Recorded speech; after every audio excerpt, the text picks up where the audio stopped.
Kala mo hindi ko narinig kanina. Hindi, minsan sa totoo lang kasi, basta lahat ng sinasabi namin dito, puro biro-biruan lang.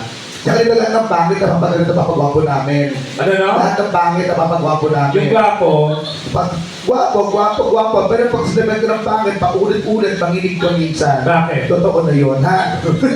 pero sa grupo nila, tingnan mo naman, no? Ay, in fairness, crush ko yung may sore eyes.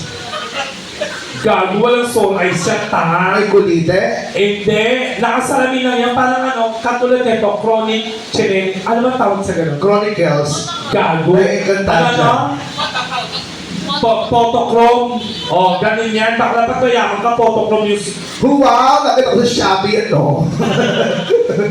Magkano ang 250? Actually, ano yung Shopee? Hindi ko alam yung Shopee. Wow! Pero Shein, alam mo. Tapos sinusingin yung apat. First time yun dito.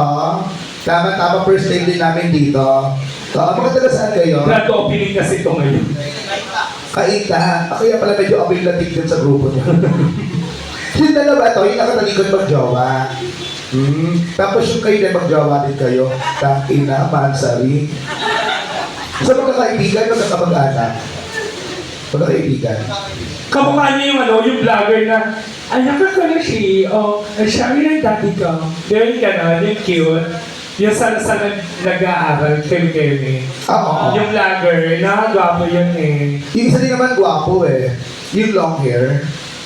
Gaga, maganda yun, tanga ka babae yan. Gaga kasabay ko magpatuloy dati. Baka kami kumakanta sa inyong apat, damang sa Ay, hindi mo ba kasi hindi mo pinakakanta si Arvin ako. Wala naman silang pakialam kayo na pakunta ng Charot, walang boses. Pag hindi kayo kumanta dyan, mag-itrisang tayo dyan. Ayaw nyo. Press 1. Dahil niya mo na si RJ ng rito. Talaga, RJ, anong song gusto mong marinig aside sa mga sakit na salita? Ang ganda niyan. Wala pa. Ang taas niyan. Wala pa. Ano? Tangin na. Para sa itsura namin, papakanta yung chicks sila.